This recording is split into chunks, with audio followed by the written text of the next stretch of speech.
Hello and welcome to today's discussion with Euractiv and supported by the Centre for Future Generations. We're talking about grappling with accelerating climate risks and asking, is it time to explore research into solar radiation modification? I'm Jennifer Baker and I will be your moderator today. Now, we know that the world is on track for huge temperature warming by the end of this century, and the scientific community is, of course, already looking at a number of ways to mitigate that and to reduce the worst impacts of global warming. Unfortunately, because we've seen many delays at an international and global level, we are looking at lots of different options that are on the table, including solar radiation modification, or SRM, and we're going to be talking about that today. It is intentional, a large-scale approach designed to cool the planet by enhancing the reflection of sunlight back into space, and not necessarily a substitute for emissions reductions. And we're going to talk about why that matters and what the possibilities there are. I am far from an expert or scientist on that, but thankfully we have so many experts on our discussion panel today, so we're going to look at all of these. Now, some have called these technologies of desperation because they only exist because of that geopolitical instability and that inability to move forward on other areas. So while deployment is not currently reality right now on the ground an option, there are various considerations that we do need to take into account and start asking the questions now about the serious environmental, social, ethical and geopolitical concerns. And we need to look at what are the options in terms of public research, where can it be funded, who needs to fund it, do we throw it into the hands of unaccountable private actors, where does capital come from, and overarchingly, where and who does the EU want to be within the context of this whole debate? There are varying sides, varying competitive views.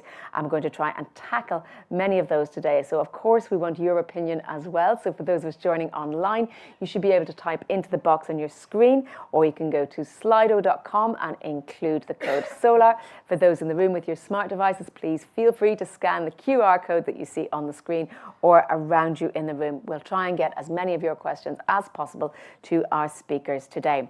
We're going to start off our conversation today with a one-on-one discussion. Now, back in late 2024, the EU's chief scientific advisors, at the request of the European Commission, released an opinion on SRM that was broadly recommending that European institutions support comprehensive research, looking at the risks, the side effects.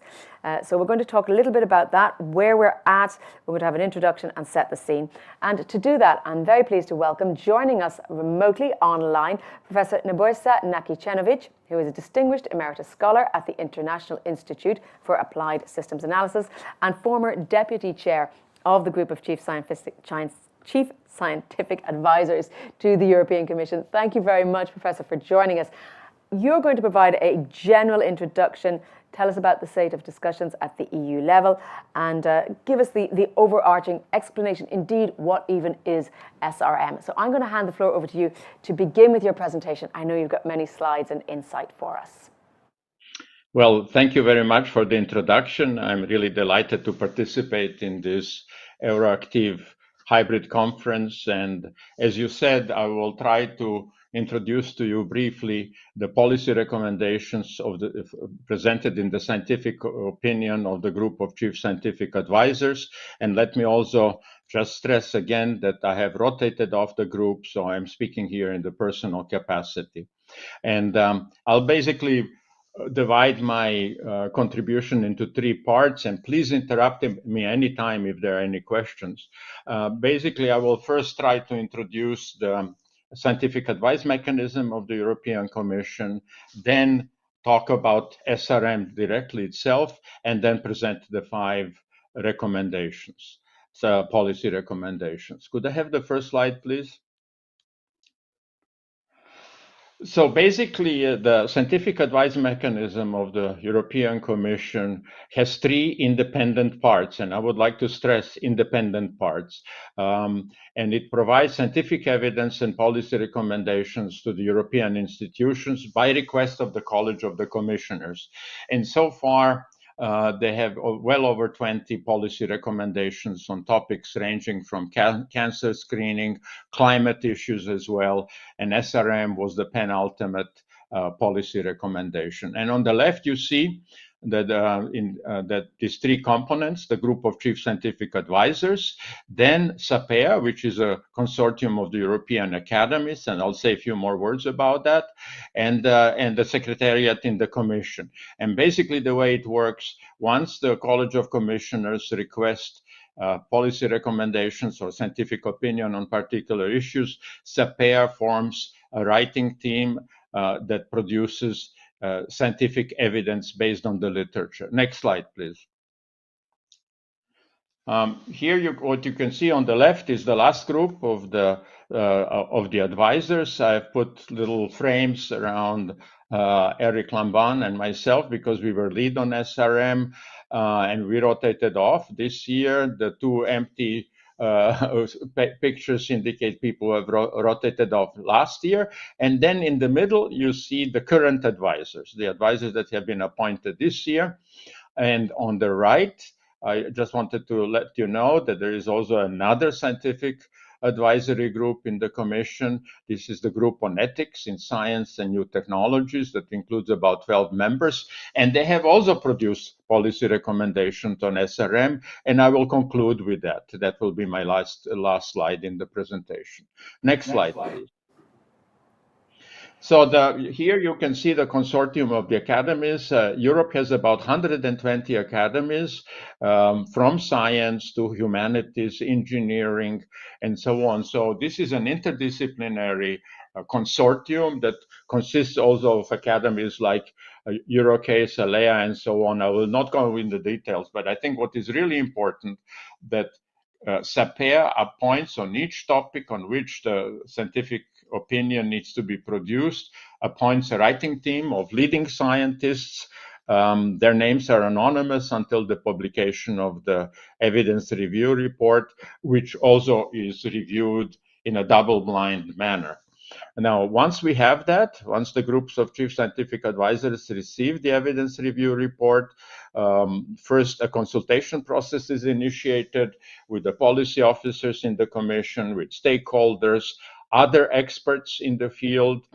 And based on all of that, the group of chief scientific advisors then produces the policy recommendations. In the case of SRM, 5 of them.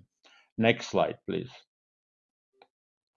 So I will basically just comment now on my speculation, why this is an important topic and why we have been asked to produce the scientific opinion on SRM. Next slide, please. I think might be most of you familiar with this slide. It shows the global mean temperature of the planet since the beginning of the Industrial Revolution. And you can see that in degrees Celsius, and you can see that in the 50s and 60s, there was not that much warming. If anything, there was cooling of the planet. But at that time, the science was quite clear that if the emissions of greenhouse gases continue at the current rates for the next decades, that we will see substantial warming and climate change of the planet. This is one of the reasons why the IPCC was organized, the Kyoto Protocol, Paris Agreement. In fact, when the Paris Agreement was negotiated, personally, I thought we would be on the path of rapidly decreasing emissions. But you can see here in the red tiny little line over the last 2 or 3 decades, in fact, climate system did not notice much of our measures. If anything, the warming has accelerated. And this is a reason for a major concern. Next slide, please. And I would like to put that in the context of what might be happening in the future. Very briefly, there is a wide range of emission scenarios in the literature and a number of climate model comparisons that lead to the conclusion that we will be exceeding the Paris agreements. As you know, last year, the global mean temperature was already 1.5 degrees, and it might be 1.5 degrees on average already in a few years from now. And it's very likely that the temperature will increase 2 degrees with all of the associated climate change consequences. We are probably heading somewhere in the region of 3 degrees, hopefully less. and which means that there's going to be a significant overshoot over the Paris Agreement to come back down to those aspirational targets of the Paris Agreement. Uh, Carbon will have to be removed somehow from the atmosphere. I hope that will be to a large extent through the nature-based solutions.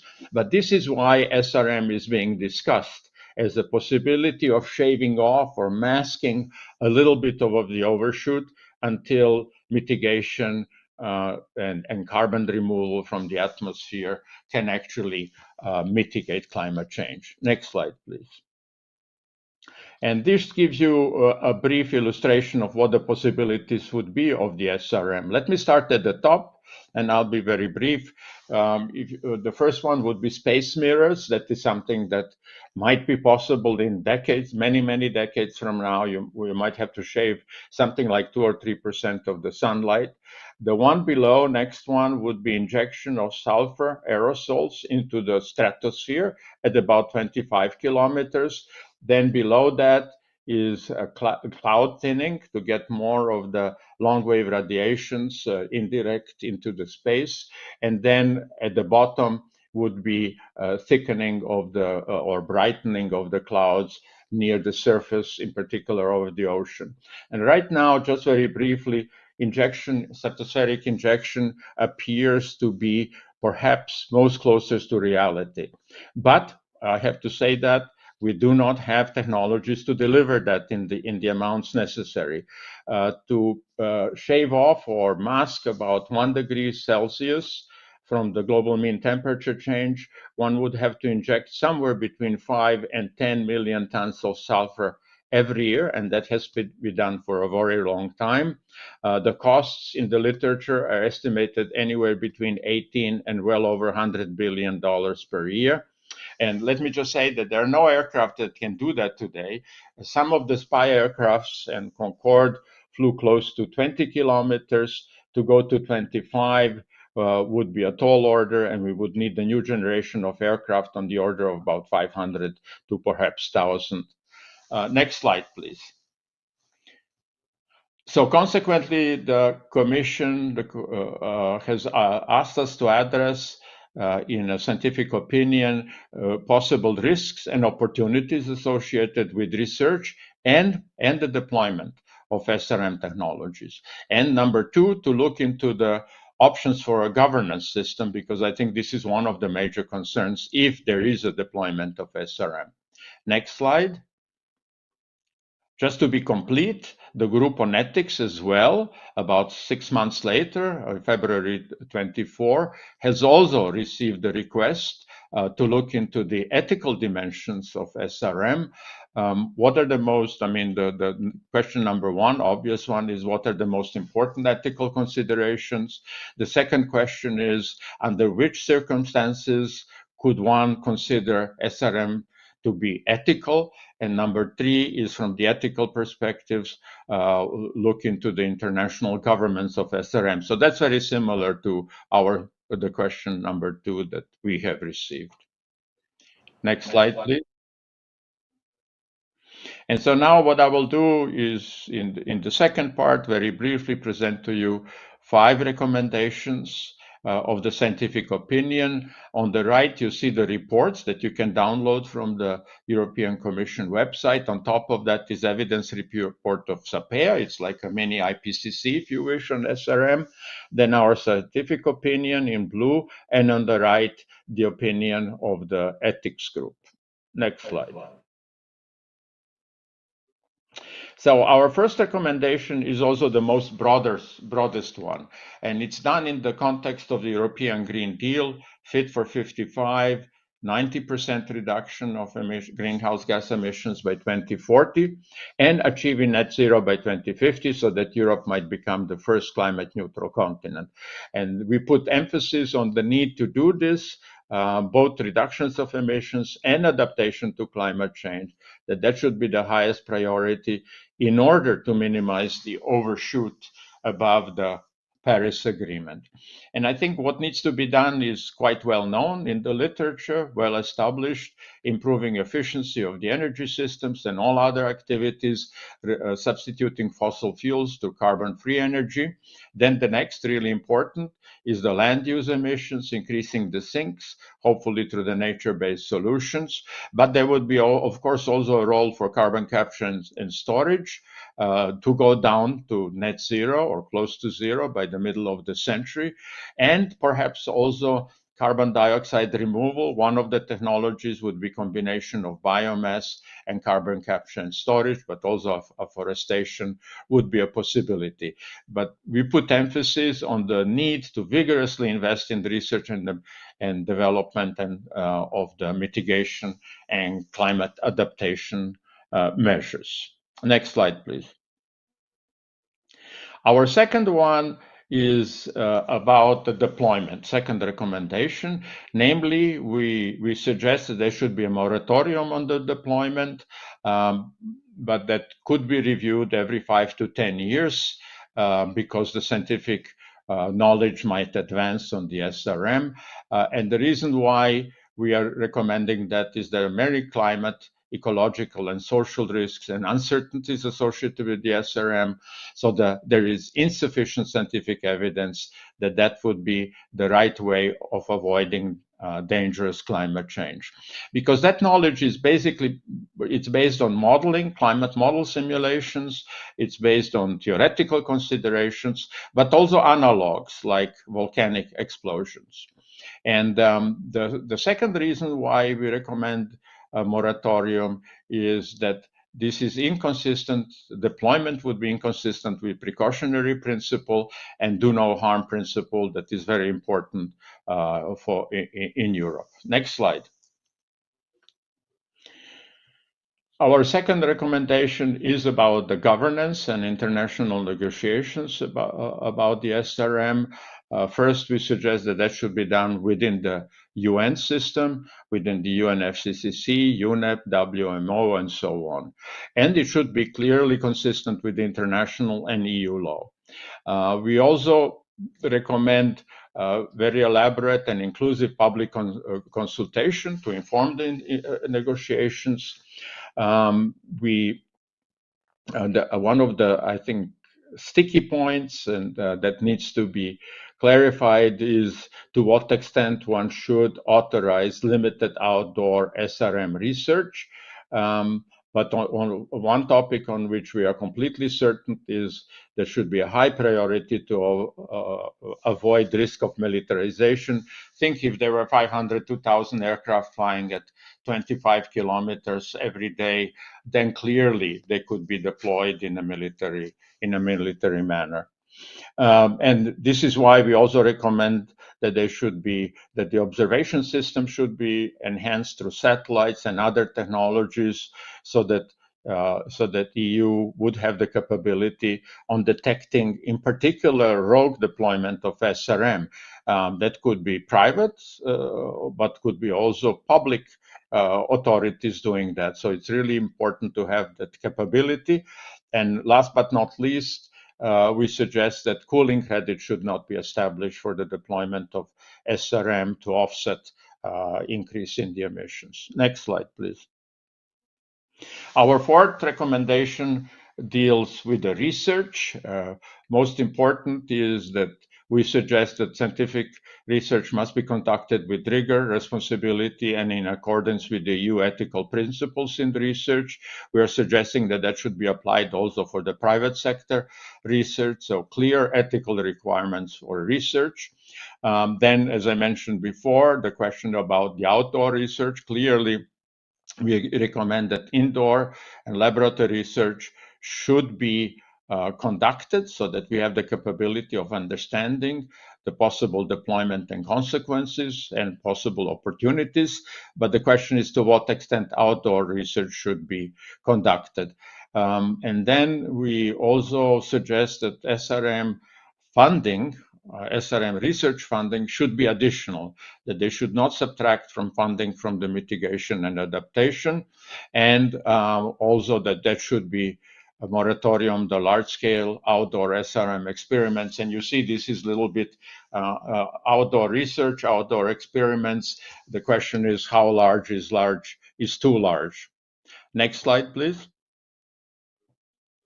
And I would like to conclude then with the final recommendations that they've made, that the scientific community should be supported to participate, not just in European, but also in international assessments of SRM, that there should be citizens' assemblies. A number of European countries had those on climate.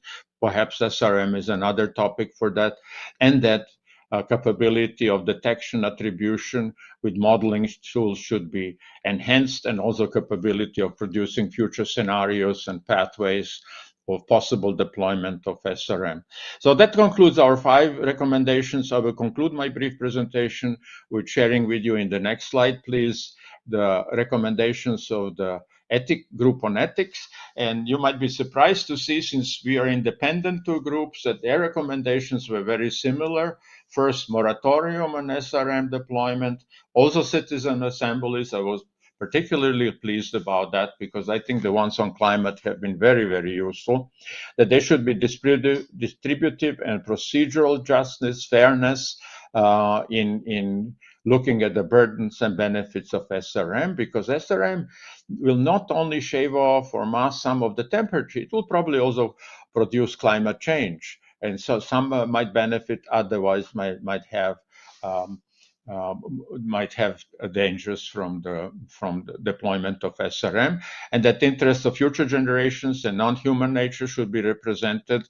There should be a critical reflection on research and direction of the research, that it should reflect international ethical and legal frameworks, and finally that research must be interdisciplinary and transdisciplinary to account for societal, ecological, and ethical dimensions of SRM. Next slide. Thank you very much for your attention. I hope this was understandable enough, and I look forward for the questions or comments from the moderator. Thank you very much indeed, Professor. You certainly have sparked interest. I see quite some questions coming in from our audience. If you'll permit me, I'll give you a couple. One possibly a little bit ahead of time. Tatiana Samagel saying, what materials are expected to be used for the mirrors? But I guess we're quite a long way from actually nailing that sort of thing down. Well, thank you. That's actually a very good question. I might submit that, the aerosol injection was suggested already 50 years ago in the US Academy report with detailed accounting of what would need to be done. And there also the space mirrors were proposed. Now, space mirrors come very close to the idea of having solar power satellites, as you might imagine, right? This would be kilometer wide mirrors in the geostationary orbit. That's about 38,000 kilometers above the planet, where most of the communication satellites are. Putting that into orbit would require a huge amount of materials to be ejected. And, some creative science fiction scientists have suggested that maybe we can drag some of the asteroids close to the Earth orbit in order to have the material to build those. But I have to, I'll be quick, just one more comment. I would be really skeptical about the potential militarization of that. So if you can reflect a couple of % of sunlight into the space, you can also direct it at the planet. Now, some people have said that could have the benefits. You could have 24-hour agriculture. I am frankly quite skeptical. So I think solar, as what most of the scientific studies indicate, that injection at 25 kilometers would be most efficient, and probably, if it ever comes to deployment, probably the best option right now. I mean, you mentioned there, you're indicating that dual use is obviously a big concern, be that military dual use, but there are also beneficial dual use possibilities there as well for mirrors. But to move on then, I have another question from Robin Rolls from EEB, asking, how feasible do you consider a governance system on SRM in the UN system? I think is referring to slide 14 there, just given the problems we've seen recently with UN and geopolitical considerations.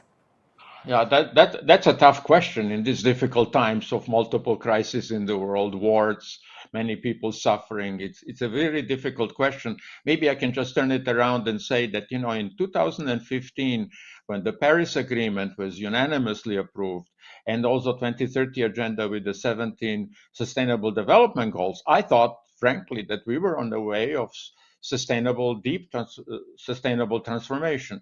Today, I think it is easy to be pessimistic, but let me just say that crisis could be also seen for an opportunity of the new start.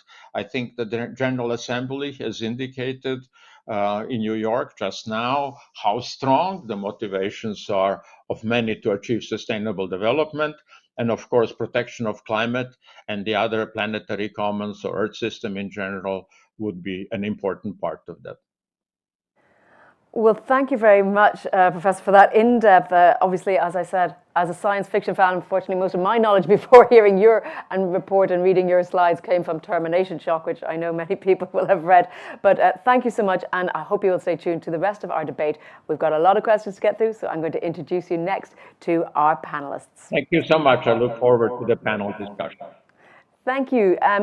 Turning now to those we have in the room, I'm delighted to have joining us to discuss this point further, Philip Julkens, who is Head of Unit at DG RTD and also has a PhD in climate physics, something I'm sure will be put to use in our discussion. Also here in the room, Matthias Hoeniger, Director of the Climate Intervention Programme at the Centre for Future Generation, CFG, sorry, I'm stumbling over my words, and also coordinator of the EU-funded project Co-Create. Joining us online to add their words to the conversation as well, we have Jason Jabor, who is Senior Programme Coordinator at the United Nations Environmental Programme. Cedric Deselu is the Technical Advisor to the Minister of Climate Change and Sustainability of Ghana. And Olivia Lazard is the Senior Fellow at Carnegie Europe and Fellow of Berrugen Institute, who has recently done a report on SRM with Carnegie. Philippe, we've just heard that long introduction, a real insight. Just a quick few words to tell us about your background on this. So, my task, I work in DG Research and Innovation. And as you may know, the task of this DG is to organize the research program, Horizon Europe, of the European Union. And we explore, I'm in charge of climate science, but also biodiversity, environmental observation, and nature-based solutions. And we do fund activities, of course, on research on mitigation and adaptation, including on SRM, not on the technologies, but on the governance of SRM. And we have here Matthias, who represents this project called Co-Create, which is an ongoing project. But it's not the only project that we have. There is also a project in the ERC, looking also at these issues. So it's not a blind spot. We are looking at the issue very carefully. And I think it's very important to be reminded of the conclusions from the European Group of Ethics and the Scientific Advice Mechanism, because their report is extremely carefully drafted. And I really invite you to read the reports, and not only reports on the reports. Because sometimes when such reports, which are carefully drafted, are summarized, we miss some key elements. And since the topic of SRM is quite sensitive, as you have understood in the careful introduction that Naki provided, it's important to go back to the text. It's important to go back to the policy line taken by the Commission on this issue. And we, as research entity in the European Union, are there to provide knowledge, bring in the best experts, and also help in having a fair and open and transparent debate on this issue. Thank you, and that's indeed exactly what we're going to do. Matthias, I'll come to you in a moment, but let's turn back to our online participants. Let me see. Jason, perhaps I can come to you next. Set the scene. Tell us what your focus and your interest in this topic is. Sure, thanks very much. And maybe you can just confirm that you can hear me. No? Yes. We can hear you, Jason. I'll give you a thumbs up. Okay, super, you can see me. Yeah. Super, sorry about that. There's technical issues on this side. Yeah, no, thanks very much to the outset for inviting us into this conversation. We may at UNEP have been engaged on the topic more intensely, I guess you could say, over the last few years. Not too long ago, we released an independent expert review, or a rapid review on the issue of SRM, particularly, and under the banner or the title of the One Atmosphere Report. Look, we've been looking at this with caution over the last couple of years as research is accelerating. Of course, we're still operating, as we've heard at the outset, at the beginning, that this remains largely a speculative technology. This is purely theoretical now. All of these options and certainly any full-scale deployment of SRM remains in the hypothetical, if you will. But be it as it may, we can see that research is unfolding. It's picking up. I don't know if I would say growing rapidly, but relatively it is. And as the research advances and the technology and the schemes are being discussed internationally, including the use of outdoor experiments being pursued across a range of public and private and philanthropic spheres, it is within that context and really the mandate to keep the state of the environment under review that we have turned our attention to, at the outset, better understanding the potential impacts that or effects to the atmosphere, to the environment that SRM could hold. That's where we come in. Thank you. Olivia, let me come to you, as I think we're having some difficulties getting Cedric connected. I know he was en route from the UN and had some travel issues. Olivia, you've recently worked on a report with Carnegie on this topic. Tell us what you were looking at and why it's important.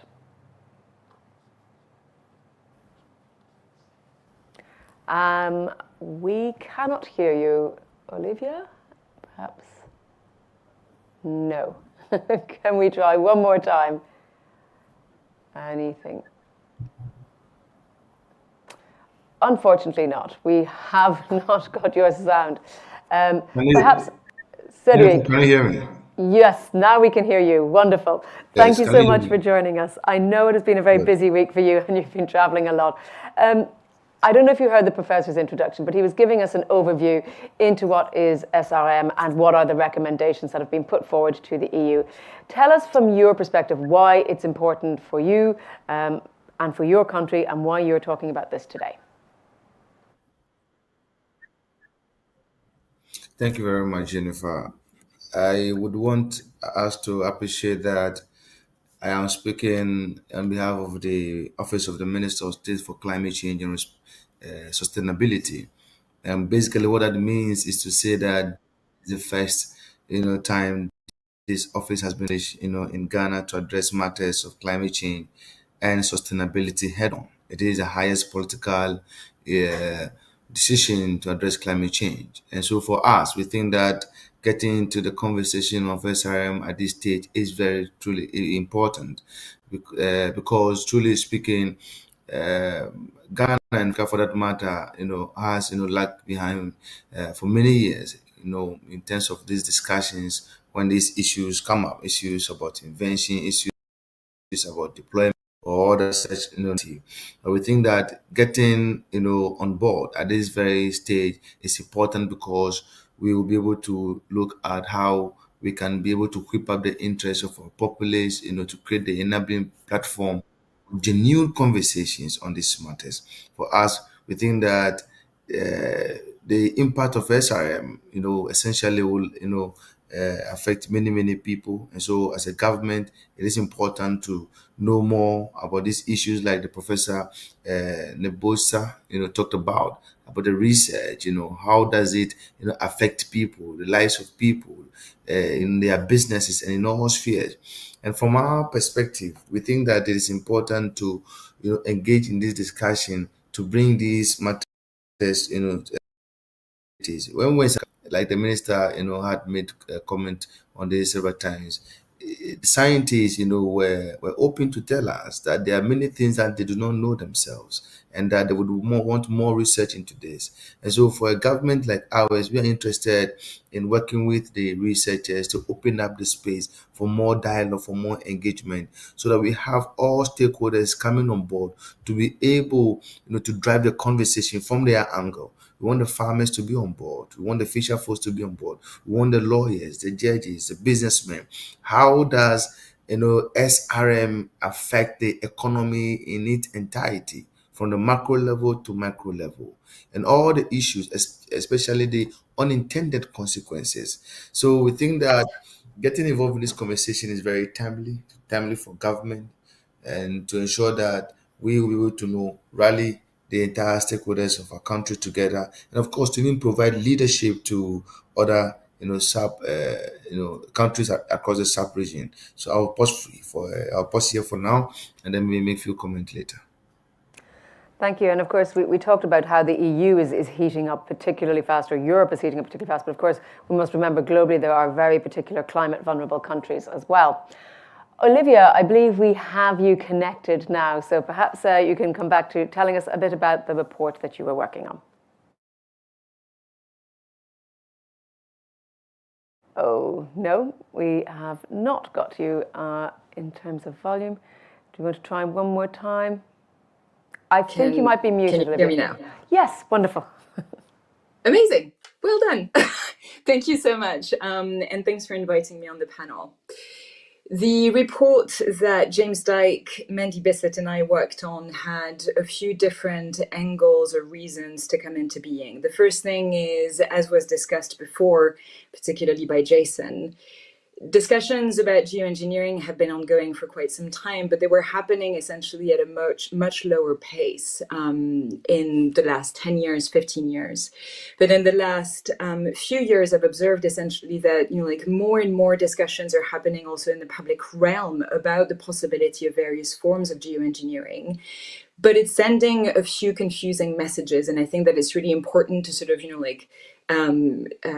establish, to bring things back almost to the beginning, and insist once again about the fact that solar radiation management or other forms of geoengineering approaches are not about addressing the drivers of climate change. They are about addressing the effects of climate change.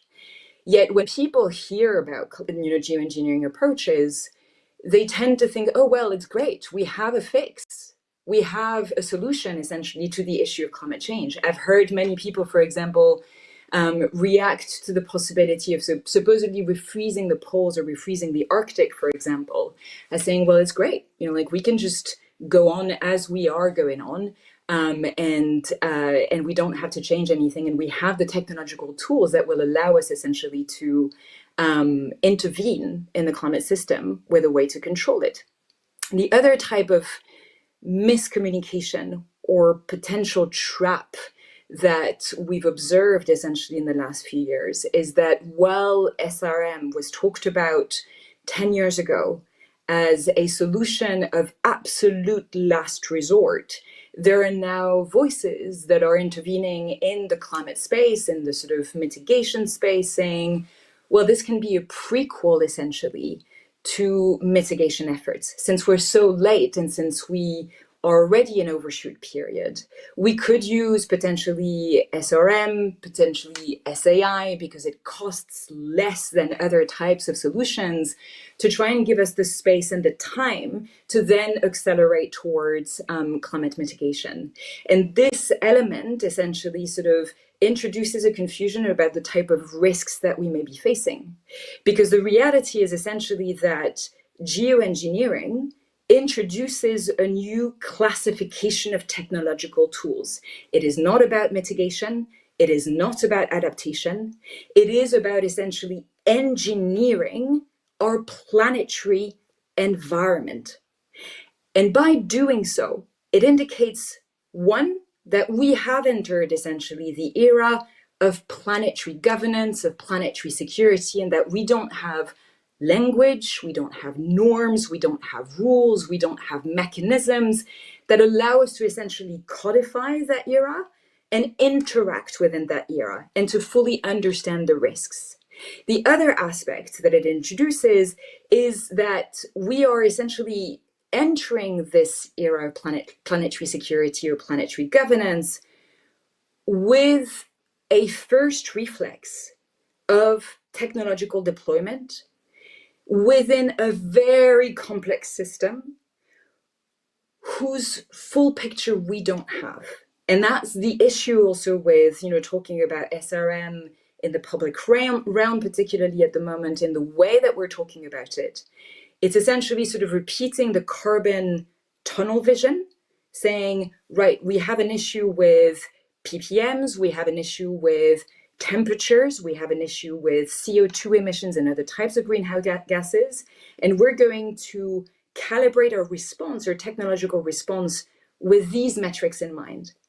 But how about also sort of expanding this to realize essentially that we're now at a moment of our history, of our civilizational, of our planetary history, where we need to assess the tools that we may be deploying with other types of metrics, such as, for example, how SRM may be interacting with the global hydrological cycle or the regional hydrological cycles, how that may impact airability, how that may impact resource availability, how that may impact, therefore, the ability essentially of different civilizations or different political economies across the world to really stabilize and to indeed go forward with the energy transition and other types of transitions.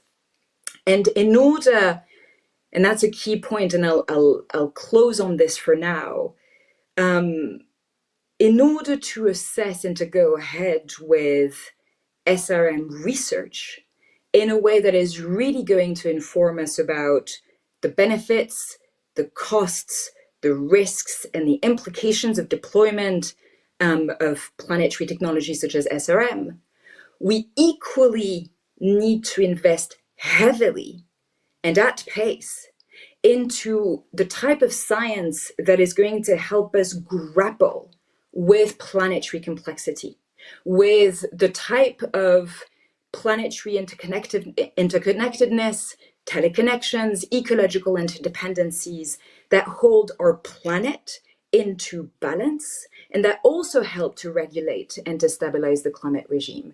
All of these different things are fundamentally underinvested, underassessed at the moment, and it means that we may be going into the era of deploying planetary technologies whilst being ecology blind, whilst being complexity blind, and also indeed having some issues regarding how to manage the risks that it introduces from an international security perspective.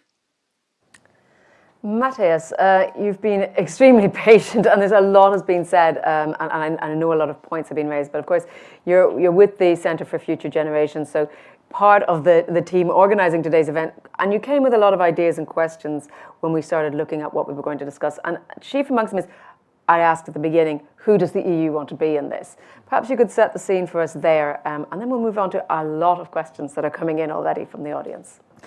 Yeah, thank you so much, Jennifer. Well, it's actually really beautiful for me to come in at this point because I'm really on the same page with both the Chief Scientific Advisor's presentation as well as with my fellow panelists. And just to underscore, solar radiation modification is clearly not a solution to the climate problem. The only solution that we know is to cut our emissions through cutting the use of fossil fuels. And I also share with the concern that Olivia elucidated very nicely, the fear of simplistic technofix narratives and this risk of tunnel vision research shaping this issue into something that it is not. It's not an easy solution. It is not a solution, period. So at the same time, I have to say that we need to be clear that ignoring difficult issues won't make them go away. And one of those is that we are headed currently towards 3 degrees of warming. And adaptation has hard and deadly limits. And one thing I should say is that from President Nistos and the Commission's preparedness strategy, both are underscoring that we need to be prepared, not just for somewhat beneficial scenarios like 1.5, but also those that we have to expect otherwise if things don't go as planned. And one aspect there is also that we have to grapple in a situation where private actor interest in the issue is rising. No matter what the EU is doing, actors outside of it, the US, China, other actors are studying the issue. So European expertise is a public interest here, not a luxury. And I might just say, what does that mean on the question of research? I think we touched on this. Research could really fulfill several roles here. It could help deter unilateral moves by knowing what's going out there. It could be an essential decision support means to inform choices when the situation gets dire. And it could help ensure European agency when things start moving on the international scene. Philippe, EU expertise is not a luxury. Give us your reaction to what you've heard so far. I mean, try to encompass. I know there's a lot of points being made, but tell me what your opinion is from listening to the other panelists. So I don't provide opinion. I provide the line of the European Commission. So thank you to the panelists. I think Olivia was very clear in her presentation, and I want to thank her for that. Everybody has understood that it's a politically sensitive issue. Today, in Brussels, we have just next door a major conference organized by DG Klima on the transition. This afternoon, we'll have the presentation of the State of the European Environment by the European Environmental Agency. It's a report that comes every 5 years. And I think it's quite symbolic that we have this debate today here between the two major meetings. But we should not conclude in the wrong way. The priority, the policy line of the European Union is to do its utmost with the member states to meet international climate obligations on mitigation, on adaptation. That is the top priority. And in your introduction, you said, unfortunately, climate mitigation policies do not deliver enough. It's not a question of fortune or unfortune. This is the key priority, also for research. Why do the policies don't deliver? Why don't we exploit the full potential of mitigation and adaptation that we know is available? Why are we so slow in deploying the technologies, in organizing the market for adaptation, in organizing the transformation of society? These are key policy questions to which research can contribute and should contribute. So it's very important to place the discussion on SRM or other geoengineering technologies in the broader set of research priorities. This is it's an important message. And the European Group of Ethics called for involving the citizens in the debate. I take the opportunity of this discussion to remind that it's difficult to talk with citizens on climate change itself. But on SRM, it will be even more difficult. And it may send the wrong message. If we give the impression that we have technological fixes, people would conclude, okay, we don't need to change our habits. I think Olivia referred to that. And this is not the message we want to pass. So it's extremely delicate matter. Policy-wise, so there was a communication on climate and security of the Commission in 2023. Where is this one action? I'll read it out. It's short. So we say, guided by the precautionary principle, the EU will support international efforts to assess comprehensively the risks and uncertainties of climate interventions, including solar radiation modification, and promote discussion on a potential international framework for its governance, including research-related aspects. This is the current policy line. Of course, in the Commission, we keep receiving new knowledge. The geopolitical situation is changing, and we are reflecting on this. But there is no updated position on SRM yet that I can communicate here. But we are reflecting on this, and we are, of course, using the knowledge that we receive from projects like Co-Create, from other think tanks that provide us with information, and we want to have a very open and transparent discussion. And transparency is key on everything, including on the sources of funding of the research entities involved in this area.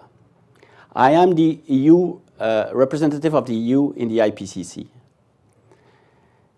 And it's very important that when we intervene or when scientific results are provided to the IPCC through the publication, we have full transparency of where it comes from. Because I'm sure you all know that in climate negotiations in the UNFCCC, so the Climate Convention, but also in the IPCC, the sources of knowledge or the position of some of the parties is sometimes driven by interests.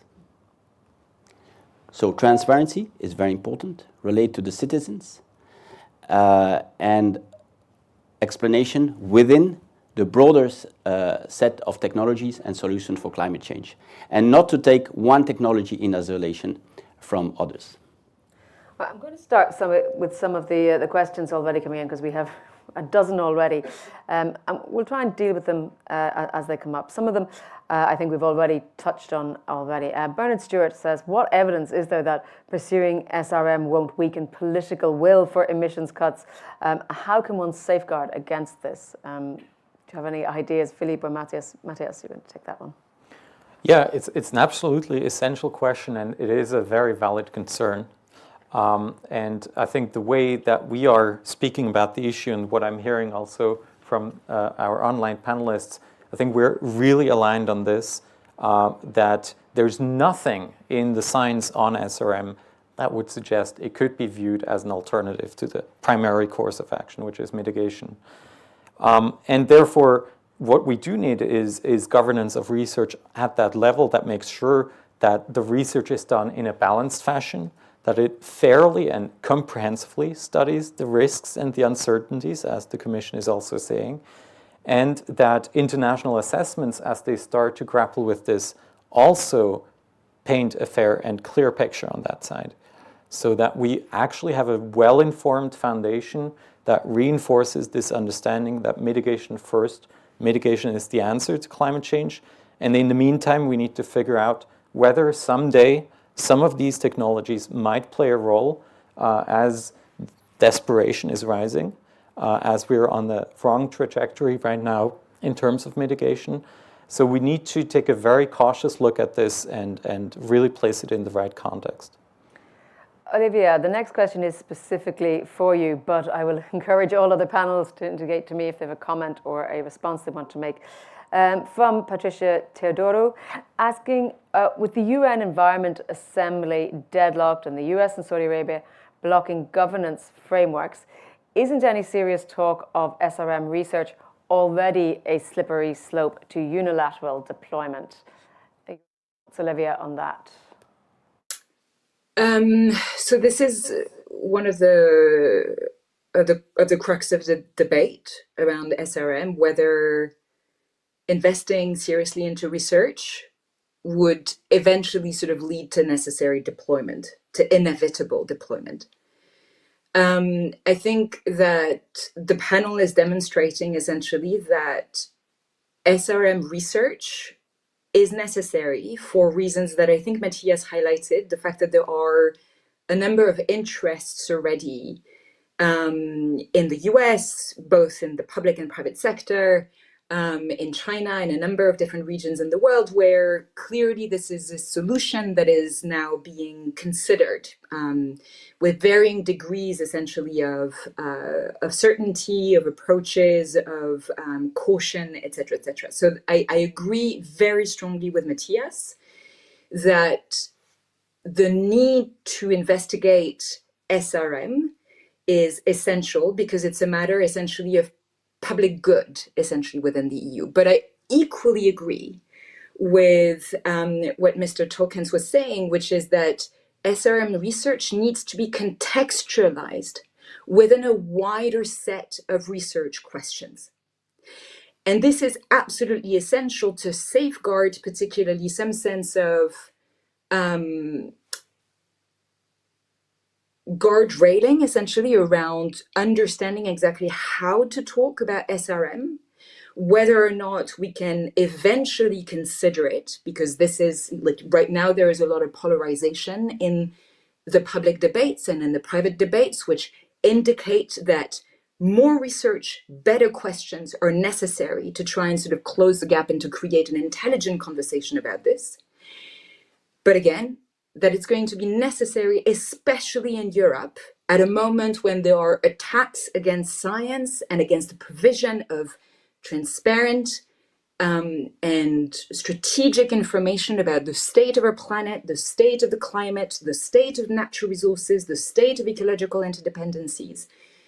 It's going to be absolutely essential for the EU to propose a research approach that looks at geoengineering, looks at how to accelerate mitigation, as Mr. Tolkien was saying, but also looks at a part of research that is widely underinvested into, which is what are the ways, the avenues to do adaptation, which is going to be transformative, which is really going to help various territories, various regions, the international system to adapt. How to essentially sort of like part of the research that I do is how to innovate around governance that is going to reflect planetary teleconnections and therefore ecological interdependencies that tie a number of different regions across the world together, which have yet to become actually visible. This is where, like joint forms of research may help to shed some light on whether SRM is going to be useful, what for exactly, in what circumstance, with what kind of technicity, and so as to make sure that the narrative behind it around indeed having a technofix does not win the day compared to a larger objective over how to collectively adapt, not just humanity, but civilizations into a new planetary environment, which is very rapidly changing, and which is going to completely change the way in which we interact as humans and as international political economic entities. Jason, just on this, before I come to Philippe, can I ask you to comment as well on this question of science diplomacy and building global coalitions to, if you like, prevent unilateral use, and whether or not research on SRM, even at the risk of it sucking some of the oxygen from mitigation, could be a way to help build this sort of diplomacy? Yeah, thanks very much. And look, I very much agree with what's been said, and I'm not sure I can add very much more other than to say that we really need to take two things. I think contextualizing how this research is being conducted is absolutely crucial, but also understanding that the knowledge baselines and let alone capacity baselines are not ubiquitous, and that's an obvious. And so I think when you have any technological fix, and really this I think holds true for any of the technological transformations that we're dealing with, for better or for worse. We need to absolutely be clear-eyed that who you are and where you are matters in terms of access to information, access to influence the narrative, access to the research, the funding streams and whatnot that actually perpetuate the research, let alone shape the questions. And so I think, there's something to be said about context. There's also something to be said about being quite candid about whether or not it is a level playing field. And that's something that, transcends not just the engineering aspects of this proposition, but very much so the other dimensions, whether they be the socio-ecological dimensions, the legal, the ethical dimensions, and so this is something that's really top of mind for us, and we're paying very close attention to these requests and demands that we think are coming from several voices on the need for transparency and a much more sort of independent intergovernmental expert review. Philippe, you wanted to add something? I would like to make a comment, yes. Because we heard in the first recommendation that the priority is mitigation. I think everybody agrees with that. But the second recommendation is about the moratorium. I didn't hear anything about the moratorium.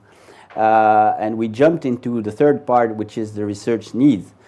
I would like to hear a little bit about the moratorium. In the current geopolitical context, it may be quite difficult, but maybe we should not give up. Or the EU could take a position, or discuss at least, and because it's an important point. And on the research part, so there are many research gaps, that's obvious. But we have a finite budget to fund research activities. And this is a question that none of you is responsible for. The European Group of Ethics and the SAM can ask for more research in an area, even with additional funding, but our daily reality is we have a finite budget for that. So should we prioritize, if there are some research needs, SRM or adaptation or mitigation? This is the type of question that we have to deal with. And it's not an easy question. So I just want to remind that we are operating with finite budgets and we have to prioritize. So if you, Olivia, you can be equally in agreement with two interventions, in the end, we will have to make a choice. Well, let me, Philippe, very quickly follow up with that before I come to Matthias. Anna from Carbon Gap is saying that in the European context, we are indeed operating within the context of a proposed moratorium. But then what are your thoughts on the growing number of SRM startups that are already in place, particularly in the US? I mean, do we risk the rest of the world going ahead without us? Well, it's known that the US have been always more creative, but one of the questions is whether this business will continue in the US. Why would we develop SRM if there is no climate change? Matthias. So, so that's where we have to see who is behind these startups, who funds them in a very transparent way. And before, yeah, I also heard this comment. We need to be competitive. This is top priority for the European Union. What does it mean being competitive in this area? We don't know much about this issue, and I would not conclude too quickly. So about what is happening in the business, we can't prevent it unless we have a moratorium. Well, and this is important. That's why I would like to insist on the need to address this priority of the moratorium and work on the governance of SRM as we ask to this project co-create. If I may inject a little bit of realism into this conversation, because what we already have is in fact a decision by the United Nations Framework Convention on Biodiversity, which is often called a moratorium. And yet the US is not a party to that. And I believe that's not a chance. That is how things are. And so my question there, and first of all, let's be clear, when we speak of a moratorium in context of the Chief Science Advisor's recommendations, it is actually a recommendation for the EU to consider a moratorium, whereas the global aspect of that is a call to have conversations on the global governance. That is not specifically in the direction of a moratorium. And I believe there's a reason why that is. How do you expect the most capable global actors to behave when there is a conversation around the global moratorium? Do you think they will just cave and say, okay, you have decided there shall be no deployment, or do you think they will continue to behave in erratic ways that are not controlled by such a legal norm? So I think it is something we should take very seriously indeed. I think it is a conversation we need to have. How can we have some semblance of control or at least influence at that level when it is happening? So just to say, there also public research by the EU can be a geopolitical tool. It can actually strengthen ties to governments around the world that are starting to grapple with this issue. And therefore, it can actually be an absolutely instrumental element for the EU to have a say at the end of the day, because this is a conversation that happens between technical and between policy circles in very hard to grasp ways. So I would be very emphatic there. We need to be in the room I think if everyone was an ethical actor, we wouldn't be having this slippery conversation, but there are rogue actors there that are difficult to control. I see Robin Rules from EEB is asking if the long-term risks outweigh short-term benefits in terms of continued usage or continued research on SRM, what realistic pathways exist for discontinuing? But I think, Olivia, you wanted to come in. Yes, thank you.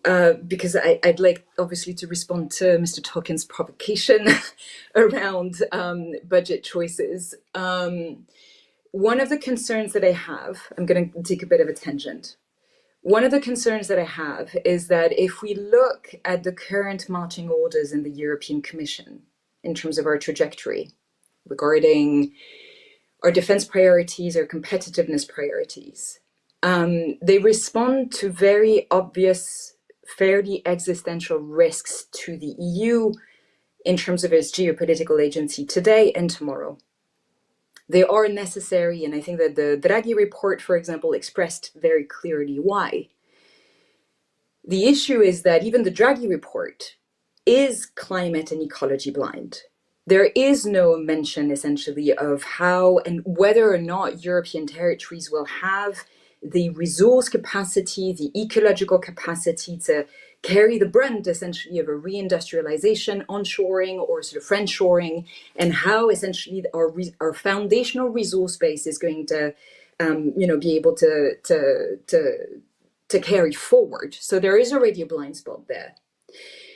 But the second blind spot is obviously that if we follow that path, whether or not we can keep in line with climate commitments by 2030 and even more by 2040 comes under question. This therefore sort of raises, like a number of different sort of priority choices, as you were indicating, Mr. Tolkien, in terms of how we go about our mitigation trajectory. With what conditions? Is it going to be by importing a number of different technologies from China? With what kind of conditions? Are we going to have the ability to sort of, reindustrialize in time to really deliver on sort of, climate mitigation targets, all of these different things? If we fail to do so, if we fail to essentially sort of, deliver on our mitigation targets, then even though there's a position today for the EU to say we are preferably in favor of a moratorium, there is a risk for the EU later on to then turn its sort of, to turn its vest and to say, well, actually, we now need to invest into SRM research with the view potentially to deploy. So clearly, to my mind, and I'm not, as you rightly pointed out, part of the EU, but there are a number of different sort of dilemmas that are currently not reconciled in the policy agenda and in the current sort of priorities regarding international security, European security, and planetary security. To my mind, this is because there is a blind spot there.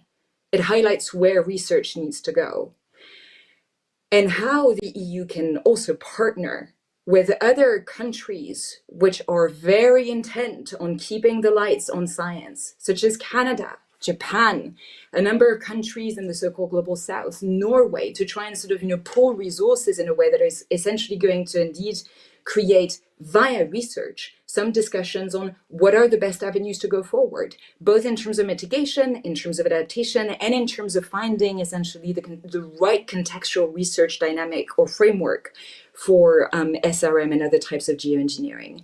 But I think that, thinking in terms of budget adjudication, even though I fully understand the need to do so, I would step away from, just directly jumping on this question and latching onto it, and rather try to say, well, what are the dilemmas that we're facing in Europe at the moment? And how do we best reconcile it by trying to sort of, create some inventive sort of research dynamics around it and partnerships around it? I want to try and move us on a little bit from this very Europe-EU-centric conversation. Of course, we're here in Brussels. We get dragged into questions about European competitiveness all the time. But Cedric, there are several questions for you that have come in as well from the audience. Firstly, saying that much of the research is concentrated in wealthy countries. Olivia has allocated them their names there in our last intervention.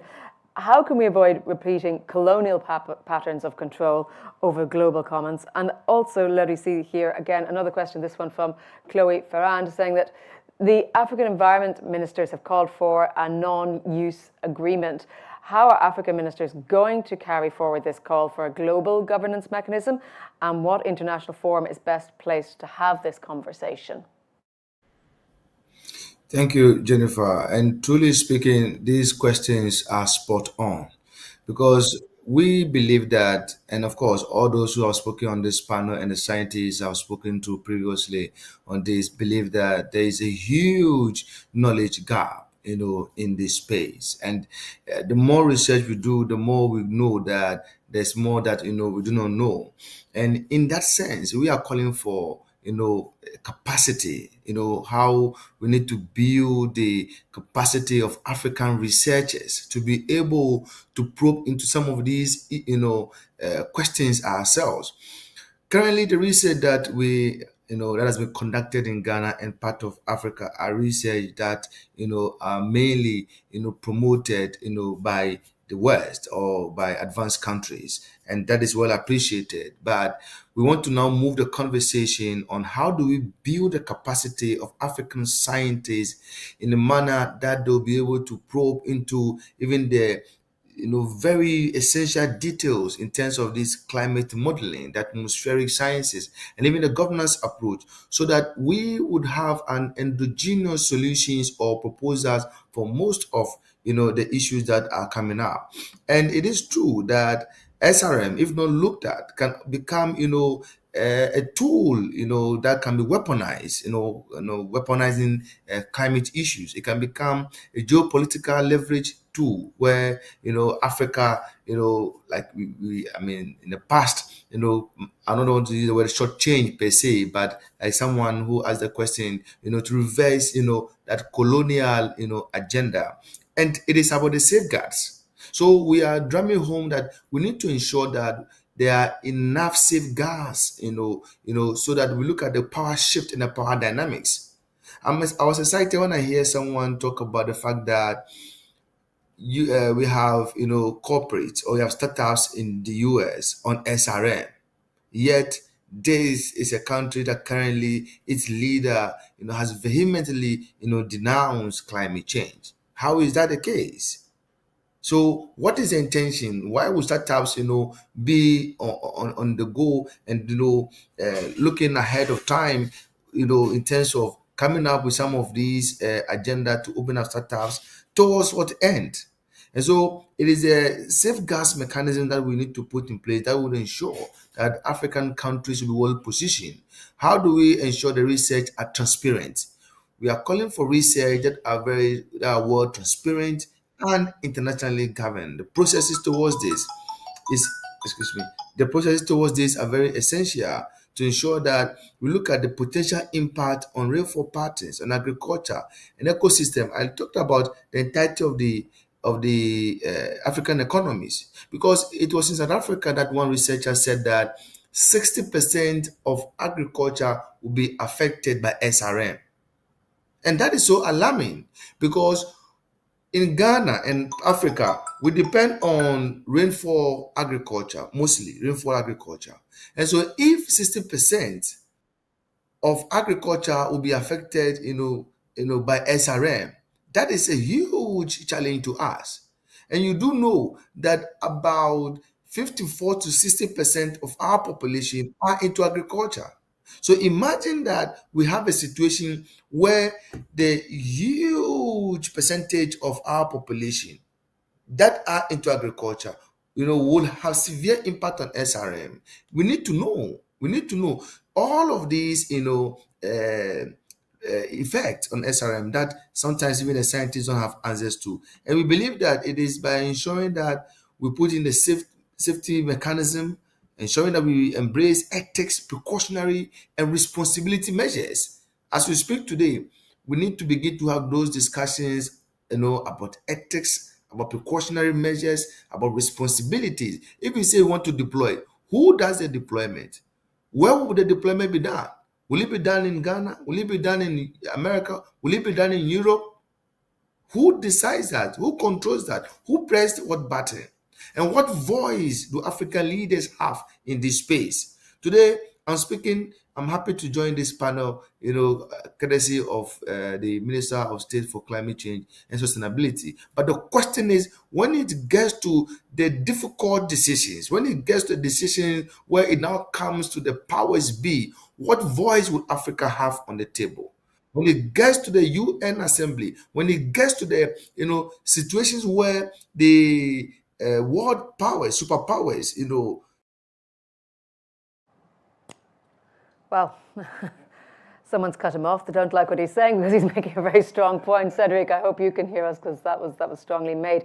In fact, echoed Eleonora Mantucci was asking very much the same question in our audience questions about taking responsibility of the climate through SRM. If SRM disrupts rainfall, agriculture, or ecosystems in vulnerable regions, who is legally and financially accountable? I think that's possibly a question for a future debate. But talking about financial responsibility, Cedric also mentioned knowledge gaps, and perhaps the question is, who should be helping to fund the research to fill those knowledge gaps? Should that be public funding? And finally, I'm going to bring in into this point another question as well, which is from Hannah Biro, who is saying that if the technology is not advanced enough to be deployed, is it justified to allocate public funding to monitoring potential rogue deployment? A lot of questions there about what money is spent by whom, when, and where. Matthias, what is the CFG's position? Well, I think the question really is, how do we place future decision makers that will have to grapple with these questions into a position that they're actually well equipped to do so? And I think the questions that we hear from our colleague in Ghana is really key. It matters who is developing the knowledge. Is it trustworthy knowledge? Is it knowledge that reflects regional or national priorities? And those issues that really matter for the people where the most effects are actually being felt. This is true both for Europeans. 450 million Europeans, they don't want others to decide on their behalf. And I believe it is true for countries around the world, especially in those regions where climate impacts are going to be most felt. So having knowledge and developing that knowledge early on and doing that in a process, as Olivia said, that is not blind to the political risks, to the political realities and priorities, that is not in a tunnel vision mode, but rather that is embedded into the policy conversation so that the research and the policy conversation reflect the best available understanding, actually learn from one another. This is the approach that we are taking at the Center for Future Generations. We believe we need to learn from one another. This is a complex issue. There's no easy answers here. So really, I'm really glad to have this conversation with such a rich set of contributions. Well, a lot of contributions. We've only 5 minutes left, so that's really only a 1-minute wrap-up for everyone. And I do want to at least acknowledge many more of the questions or comments that have come in. Questions saying that would the impact of SRM deployment be evenly distributed, or would some regions, including the Global South, be more affected? I think we've heard that absolutely is. What are the potential dual-use applications of climate intervention technologies that might require particular consideration or governance? Henry Van Soest is asking that from Brand Europe. Gillian Reisner saying, are we not already in the era of planetary insecurity with so many planetary boundaries already crossed, driven by human activity? I think so. We're also seeing regarding budget priorities, under some conditions, could SRM be considered as adaptation?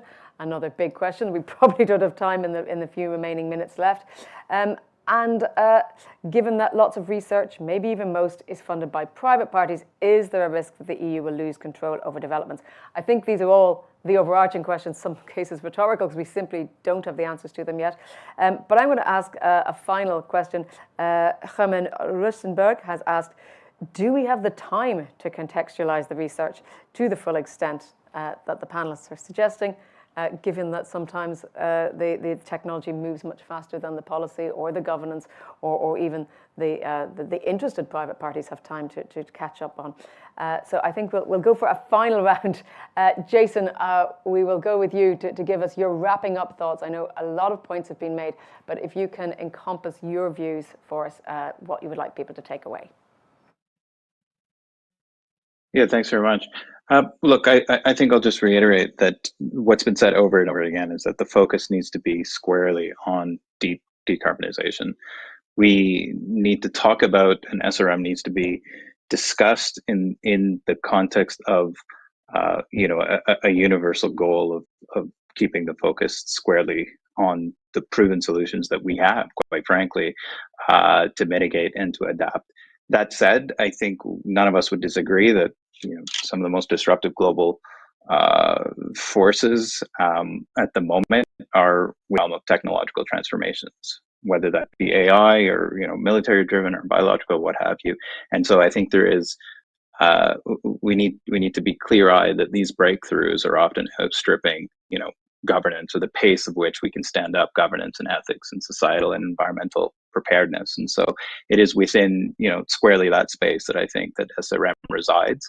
And as we approach this really difficult subject, look, from the UN, decisions on governance rest with the member states, but surely there's a clear call and a voice coming from lots of stakeholders that we can't bury our heads in the sand.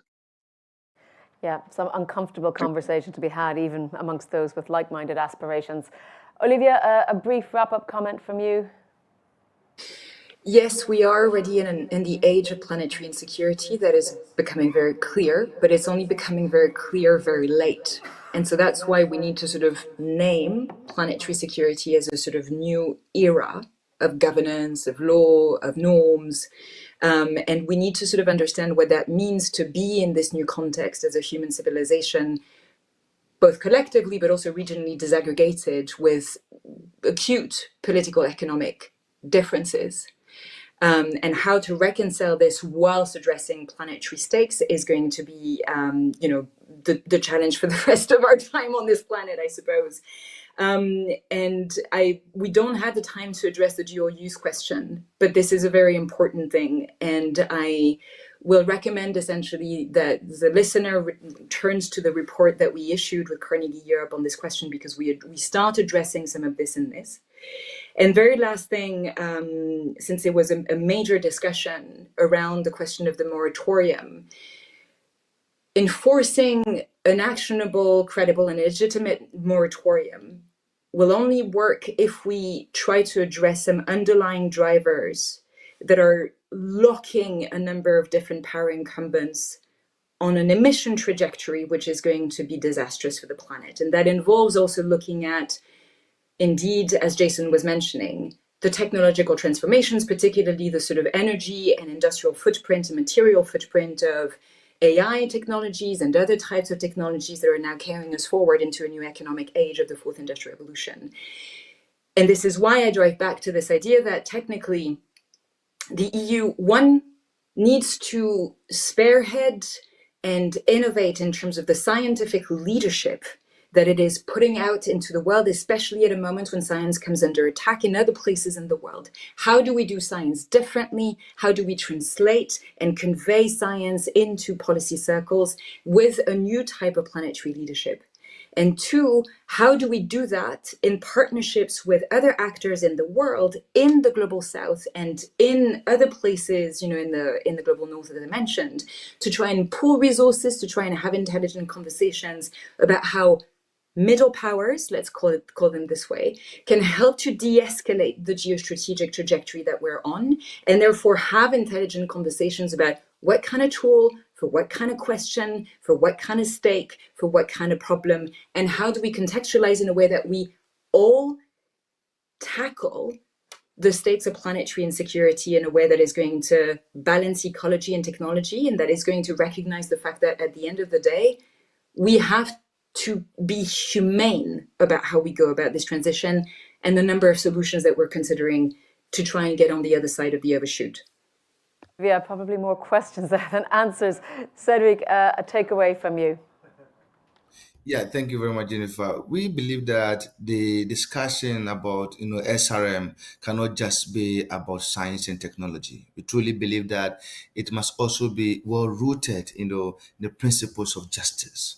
inequity, transparency, transparency that makes all partners, feel that they truly have a voice and they can participate in all the process. And I say this because what we have seen in the past is that sometimes it is truly about he who, pays the piper calls the tune. It is about the, international organizations. It's about the big donors, those who are funding it, and those who are not funding the process, tend to be, be received as just people, who are accompanying the process. That is not what we want to see. We appreciate that big funds will come from international corporations. We appreciate that others will take those lead. But then let us be inclusive in all of these processes to ensure that we explore all the uncharted frontiers of SRM. And I was making the point when the line cut that, look, let us get to the point where all stakeholders would truly and genuinely feel that all their concerns, have been answered from all perspectives. Because for us, SRM is about people. For us, SRM is about the impact on our livelihoods. It is about how do we protect the ecosystem? How do we place, human rights, at the heart of this to safeguard future generations? So these are the concerns that we come to the table. And from our perspective, we want to engage in all of these processes to ensure that not only will our voice be heard, but to be serious partakers of the process. Whether SRM will be deployed or not, we are interested in the process, and we want to make sure that the process is inclusive, that research goes deep, and there's a strong global safeguards, towards this. And I thank you for this attention. Thank you, Matthias, for bringing me part of this discussion. Thank you. Thank you, Cedric. I don't think you'll hear any disagreement from that, from your point here, from our final speakers. We're almost out of time. Philippe, briefly, a wrap-up thought from you. I'll be extremely brief.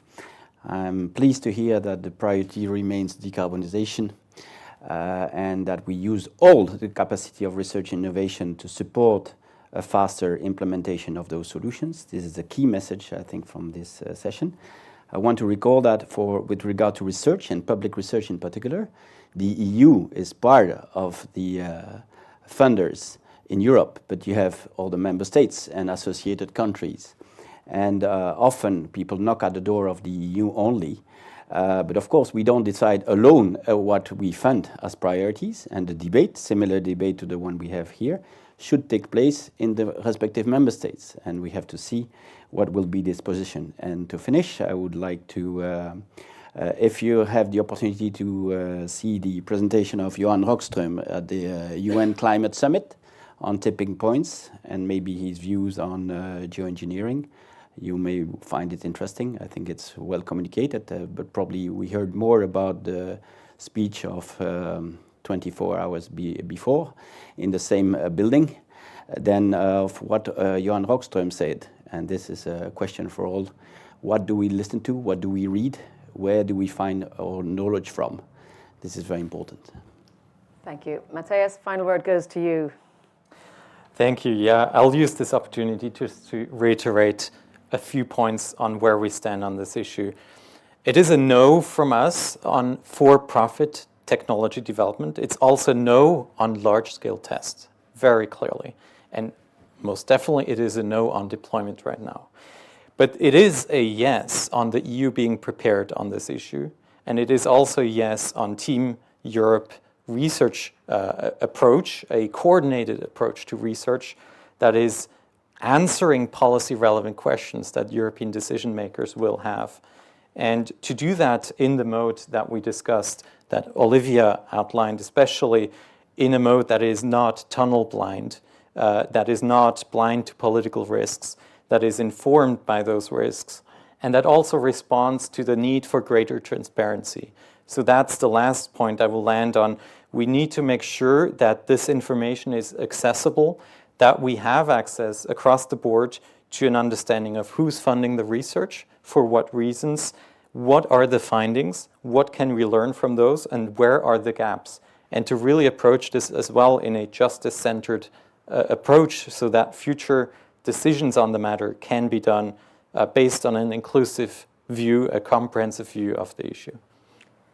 Thank you, Matthias, and thank you to the Centre for Future Generations for organising today's event. I think we could probably have spoken for another hour more because we had so many questions coming in. So thank you to you, the audience, for those questions. And unfortunately, we didn't get time to answer them all. However, today's event has been recorded and will be available online. So if you want to go back and look at some of the information that were on the slides from the professor at the beginning, or mentions of the different reports that we have heard discussed that you would like to go and read in addition, please do that by looking at the recorded event. And of course, you can continue the conversation about this and other Euractiv debates online on social media using the hashtag EA Debates. But that's it for now. Have a great day.